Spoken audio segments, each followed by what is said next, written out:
Hello everyone, here is Rahul Rao from Horticulture Rejuvenation. I'm back again and this time with okra, जिसे भिंडी भी कहते हैं। हम इसकी आज केयरिंग देखेंगे, इसे कैसे ग्रो करना है। वार्म क्लाइमेट में ग्रो होना प्लांट है। Let's see how to care okra.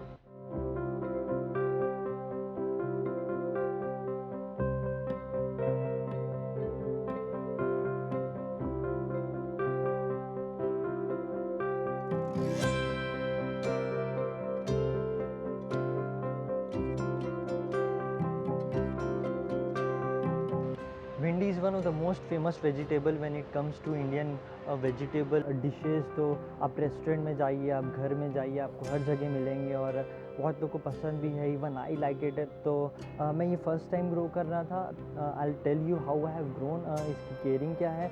आप पहले देख रहे होंगे, इसकी चीज़ मैं क्लियर करना चाहता हूँ। आप देख रहे होंगे कि एक एक पॉट में दो दो तीन तीन प्लांट लगे हुए हैं। और one of the reason is lockdown में जैसे मैंने ग्रो किया था, मेरे पास सीड्स था, मैंने सीव कर दिया था, पर पॉट नहीं थे लाने के लिए और काफ़ी सारे जर्मिनेट हो गए थे। मेरे पास जितने पॉट थे मैंने यूटिलाइज़ कर लिए। पर सजेशन यही होगा कि आप जैसे कि एक पॉट साइज़ मैं आपको दिखा रहा हूँ। इस पॉट साइज़ में आप अगर सिंगल ग्रो करते हैं तो बेटर है, या फिर आप ये बड़ा पॉट है तो इस पॉट में आप दो ग्रो कर लीजिए। पूरा फुल सॉइल अगर आपको फिल करने की ज़रूरत नहीं है तो आप हाफ सॉइल फिल करके कर सकते हैं ग्रो। तो अब बहुत सारे ग्रोइंग बैग्स भी आते हैं, आप उसमें ग्रो कर सकते हैं। आप ज़्यादा छोटे में नहीं करिए, मेरे सजेशन रहेगा। I had condition so I have use that. तो आप यहाँ देख सकते हैं। सनलाइट के बारे में आए तो मैंने डिफरेंट कंडीशंस में इन्हें रखा है। जैसे कि मैंने इनडायरेक्ट सनलाइट में भी रखा है, मैंने डायरेक्ट सनलाइट में भी रखा है, क्योंकि आप देख रहे होंगे काफ़ी सारे प्लांट हैं, ऑलमोस्ट 10 के ऊपर पॉट्स में लगे हुए हैं। तो बहुत सारे डिफरेंट कंडीशन में रखने के बाद मैं आपको ये चीज़ बताऊंगा कि इन्हें सनलाइट कितना चाहिए, क्योंकि मैंने इंटरनेट में काफ़ी सर्च किया है। टेम्परेचर अप्रोप्रिएट में कोई इन्फॉर्मेशन नहीं मिल रही थी कि कितने क्या टेम्परेचर में कितने घंटे की सनलाइट चाहिए। बहुत ही इनअप्रोप्रिएट इंफॉर्मेशन मिली है। तो what I have experience I tell you कि इसको 2-3 घंटे की डायरेक्ट सनलाइट दीजिए अगर आपका टेम्परेचर 40 या 40 प्लस है। अगर अच्छे खासे पॉट में लगा है तो ये इनडायरेक्ट सनलाइट में भी ग्रो हो जाते हैं। अगर आप 1-2 घंटे भी रखें तो कोई दिक्कत नहीं होता है। पर 2-3 घंटे की मोर सजेशन है कि आप 2-3 घंटे की डायरेक्ट सनलाइट दें। 40 या 40 प्लस है तो, क्योंकि उसके नीचे है तो आप 4-5-6 घंटे की भी दे रहे हैं तो दिक्कत नहीं है। एक पार्ट है कि यहाँ पे समर बहुत ज़्यादा रहता है, तो I had that precautionary level that I don't have to stress plant and have to save plant also. तो मेरा एक प्रिकॉशनरी लेवल था कि मैंने इन्हें शिफ्ट कर दिया था। अब उतना सनलाइट प्रोवाइड करना जितना व्हाट आई एम सेइंग कि आपको इतने घंटे की उतना आपके घर में भी आना चाहिए सनलाइट उतना। जैसे कई बार आते नहीं है सनलाइट उतना, तो आप वेरिएशन करके देख सकते हैं। जैसे कि आपके इनडायरेक्ट सनलाइट ज़्यादा नहीं आती, 4-5 घंटा डायरेक्ट सनलाइट में रख लीजिए और बाकी दिन थोड़े ब्राइट सनलाइट में भी रहेंगे तो चल जाएंगे। तो आपको थोड़ा अपने लेवल पे भी देखना है। What times I have suggested it 2-3 hours of direct sunlight and rest of the day in direct sunlight during summers. Winters में ये इसकी वैरायटी काफ़ी आती है भिंडी की। कुछ मैंने जितना पता किया है, बात किया है कि विंटर्स में भी ग्रो होते हैं फुल डायरेक्ट सनलाइट में। अगर आप सही केयर किए तो इन्हें, तो ये एक पार्ट समझना है। अगर आप हो सब पूरे साल ग्रो करना चाहते हैं तो इसका थोड़ा सा आपको वेरिएशन अपने आप में देखना होगा। मैं समर की केयरिंग में आपके सामने रख रहा हूँ क्योंकि ये वार्म क्लाइमेट में ग्रो होने वाले प्लांट है मोस्टली। तो यू कैन सी दैट, क्योंकि इंडिया में जो टेम्परेचर है विंटर्स का वो भी बहुत ज़्यादा फ्रॉस्ट भी नहीं होता है कई जगह, तो बर्फ़ भी नहीं पड़ते हैं। तो आप वहाँ पे देख सकते हैं कि इन्हें कब कैसे किस कंडीशन में आप ग्रो कर सकते हैं। उसकी वाटरिंग पे बात आए तो व्हाट आई से इज़ इन्हें आप समर्स है, समर में तो ड्राई हो जाते हैं और ऑलमोस्ट रेगुलरली वाटर मैं देता हूँ। पर ये वाला पॉट था जिसमें मैं 2 बार पानी दे रहा था क्योंकि इसमें पूरा ड्राई हो जा रहा था। छोटा पॉट है, I hadn't have option to plant in a big pot, so I have to take few measures. तो मैंने इसमें प्लांट करके 2 बार भी वाटर दिया है क्योंकि मॉइस्चर लेवल मेंटेन करना है। एक चीज़ हो जाता है कि वो मॉइस्चर लेवल मेंटेन करना है, ड्राई हो जाएगा तो देना है पानी। इन्हें मॉइस्ट रखना है पर बहुत ज़्यादा मॉइस्ट नहीं रखना है, थोड़ा ड्राई रखना है, बहुत ज़्यादा ड्राई नहीं रखना है। तो आपको एक मिडिल वे निकालना है मॉइस्ट और ड्राई के बीच। तो इन्हें ऐसा वाटरिंग कुछ इस तरीके से देनी है। इसके बाद हम सीडिंग मिक्स में आते हैं। इसकी सीड में जब सीव करेंगे तो एक चीज़ है कि काफ़ी जगह मैंने पढ़ा है कि आप ओवरनाइट आप इन्हें पानी में रख दीजिए, उसके बाद सीव करिए। मैंने तो नहीं रखा था, फिर भी जर्मिनेट हो गया। मैंने सीडिंग मिक्स क्या यूज़ किया था ये मैं बताता हूँ। 50% वर्मी कंपोस्ट था, 30% was coco coir and 20% was soil. तो मैंने 1.5 सेंटीमीटर का एक लेयर नीचे दिया। मैंने इसी पॉट पे किया था, इसे जर्मिनेट आप देख रहे होंगे, इसी पॉट में मैंने किया था। तो करीब 50% मैंने जैसे बताया vermicompost, 30% coco coir and 20% soil लेके 1.5 सेंटीमीटर का लेयर दिया। उसके बाद सीड रखी, उसके बाद 1/2 सेंटीमीटर का एक ऊपर से लेयर दे दिया। और मैं इसे करीब 2-3 दिन शेड पे ही रखा था जब तक जर्मिनेट नहीं हुए। जर्मिनेट होने के बाद धीरे धीरे मैंने सनलाइट में लाया।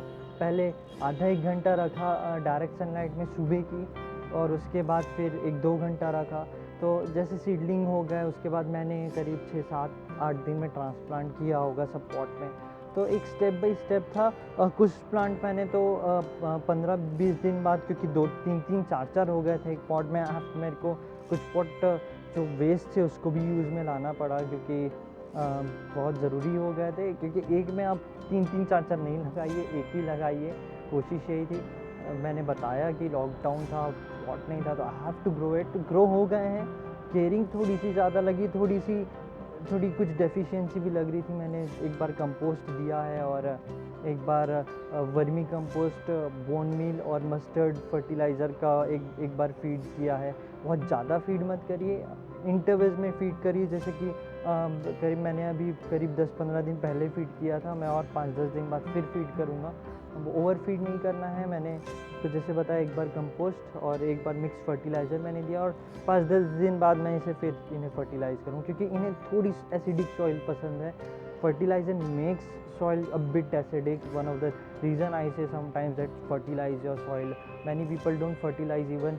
अभी रिसेंटली काफ़ी जैस्मिन और मोगरा की क्वेरीज आएगी नॉट ग्रोइंग, और ये सब प्लांट्स को एसिडिक चाहिए रहता है। इन्हें जैसे हिबिस्कस भी हो गया, उन्हें भी थोड़ी एसिडिक चाहिए रहती है। अब फर्टिलाइज़ करिए, फर्टिलाइज़ करेंगे तो प्लांट का हेल्दी ग्रो होगा। नहीं तो अब इसमें फंगी अटैक काफ़ी होता है, और फंगी अटैक भी होता है, और कि इन्हें काफ़ी सारे वायरसेस और इंसेक्ट भी अटैक करते हैं। अच्छे से ग्रो हो रहे तो सही है, नहीं तो फिर दिक्कत आता है। अब सही चीज़ प्रोवाइड कर रहे हैं तो ये ज़्यादा सही रहेंगे। आप सही से ग्रो कर रहे हैं तो अब ज़्यादा मॉइस्ट रखेंगे, सही सनलाइट नहीं देंगे, आपका सॉइल मिक्स सही नहीं है तो वहाँ दिक्कत होता है।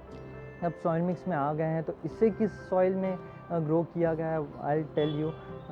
जैसे मेरे पास बहुत ज़्यादा वर्मी कंपोस्ट बोन मिल नहीं था, तो मैंने बहुत ज़्यादा यूज़ नहीं किया, पर थोड़ा थोड़ा यूज़ किया है। जैसे मैंने बताया कि मैंने बाद में कंपोस्ट भी डाला था।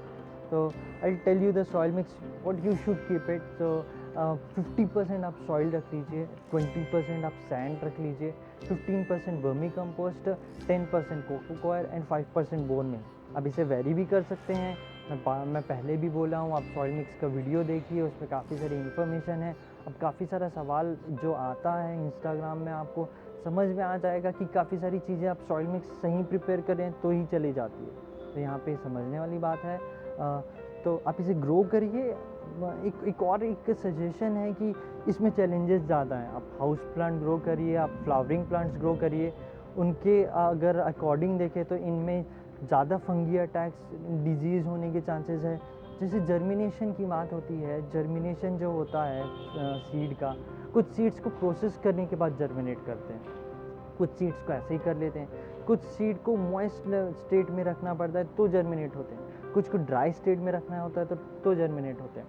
टेम्परेचर बहुत मैटर करता है सीड्स का। मैंने काफ़ी सारी इन्फॉर्मेशन देखी है इंटरनेट पे, बहुत ही मिक्स्ड इन्फॉर्मेशन है, क्योंकि सीड जर्मिनेशन के बहुत सारे कारण हैं नहीं होने के, कि सक्सेस रेट हर बार नहीं मिलते। बिगनर्स के लिए ये है कि आप पेशेंस हैं आप में, तो आप इन्हें डायरेक्ट बिन कोई प्लांट नहीं ग्रो करें हैं तो आप करें नहीं। तो मैं तो यही बोलूँगा, आप पहले बिगनर्स वाले प्लांट ग्रो करिए, हाउस प्लांट्स, उसके बाद इसमें आइए, क्योंकि seed sowing is a next level thing अगर आप कर रहे हैं तो, क्योंकि कोई भी आपको अनसक्सेसफुल स्टोरी नहीं बताएगा।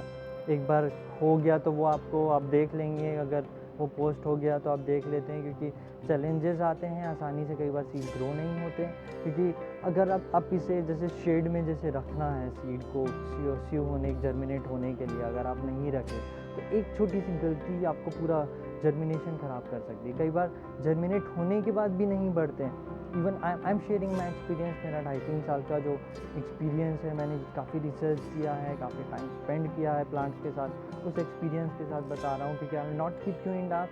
Horticulture rejuvenation is about guiding people. तो यहाँ पे बहुत इम्पॉर्टेंट है समझना कि गार्डनिंग को सिंपल बनाना है, कॉम्प्लिकेटेड नहीं। You don't have to bug your brain with irregular information. आप ये समझिए, क्योंकि डिसपॉइंट नहीं होना है, मेरा ये कहने का मतलब है। आप ग्रो करिए, समझ के करिए, सही इन्फॉर्मेशन गैदर करके करिए, और आप ग्रो कर भी रहे हैं तो पेशेंस रखिए, अपना खुद ट्राई करिए। ऐसा नहीं कि मैंने इतना ही सनलाइट बोल दिया तो इतना ही रखना, आप खुद वेरी करके देख सकते हैं। मैं ये बोलता हूँ कि gardening is a practice of a lifetime, not a solution for a day. So ये समझना इंपॉर्टेंट है कि आपको एंजॉय करना है गार्डनिंग, ना कि सॉल्यूशन मिल जाए बस भिंडी आ जाना चाहिए, बस ऐसा नहीं होना चाहिए कि भिंडी ग्रो करना है, भिंडी आ जाना चाहिए, बस फिर सब चला गया। क्योंकि मैंने कुछ डिसऑर्डर्स भी देखे, मैंने इसमें कुछ अगर मेरे को इन्फेक्टेड लीव्स लग रहे थे तो लीव स्पॉट मेरे को ऑब्जर्व हुआ कि इसमें लीव स्पॉट थे, कुछ डेफिशिएंसी लग रही थी, मैंने वो भी देखा, मैंने काफ़ी स्टडी करा है, इसके बारे में पढ़ा भी है। तो वे आई एम सेइंग, तो आप यहाँ पे एक पार्ट रख सकते हैं। अगर आपको कुछ और इन्फॉर्मेशन इसके रिगार्डिंग आपको चाहिए हो तो आप कमेंट में कर सकते हैं, इसके बारे में हम और आ सकते हैं। बट हॉर्टिकल्चर रिजुविनेशन का पर्पस है गाइड करना, जितनी इन्फॉर्मेशन मैं आपको दे सकता हूँ यहाँ मैं आपको दे रहा हूँ, पर आपको अपने इससे भी ट्राई करना है। यूट्यूबर जो चैनल है, ब्लॉगर्स हैं जो दूसरे वीडियो प्लेटफॉर्म्स हैं, उसका हॉर्टिकल्चर रिजुविनेशन में चैनल है, आप वहाँ रिव्यू रेटिंग करिए, ताकि पता चले कि कौन अच्छी इन्फॉर्मेशन दे रहा है और कौन सही तरीके से आपको गाइड कर रहा है। प्लांट गाइडेंस एक चैनल है वहाँ, जहाँ पे ये बताया जाता है कि प्लांट कैसे ग्रो करना है। जो यूट्यूबर्स या ब्लॉगर्स हैं वो इन्फॉर्मेशन प्रोवाइड कर रहे हैं, तो आप वहाँ पे रेट एंड रिव्यू करिए, आपके लिए है। कोई यूट्यूबर है तो अपने आप को एनरोल कर सकता है फ्री में, आप वहाँ पे देखिए, वेबसाइट विज़िट करिए, आप ही के लिए है। एक स्टार्टअप है जहाँ पे आपको सही गाइडेंस की प्रोवाइड की जा रही है, प्लांट से रिलेटेड हॉर्टिकल्चर को एक सिंप्लीफाई किया जा रहा है। जो लोगों को काफ़ी कॉम्प्लिकेटेड लगता है उसको ब्रेक डाउन करके एक सिस्टमैटिक वे में, जैसे मैं हाउस प्लांट मैंने ग्रो किया है तो आई हैव ऑब्जर्व कि चैलेंजेस होते हैं, आपको काफ़ी सारे जैसे फर्टिलाइज़र कहाँ से क्या लेना है, कहाँ क्या मिलता है, ये पता नहीं रहता। तो आपके पास इन्फॉर्मेशन होगी तो यूल एन्जॉय, और आपको घर में ला के उसे यूज़ करने में भी एक अगर इजी हो जाए तो एक अंदर से सेटिस्फेक्शन रहता है कि इतना टाइम नहीं है लोगों के पास, लोगों को सिंप्लीफाइड चीज़ चाहिए। तो ये अच्छी चीज़ है, इसे ग्रो करना चाहिए, आप ग्रो करिए। और as I said that beginners be careful, अगर आप गार्डनिंग कर चुके हैं तो आप प्रिकॉशनरी लेवल लेके इसे ग्रो करिए। Thank you, have a nice day.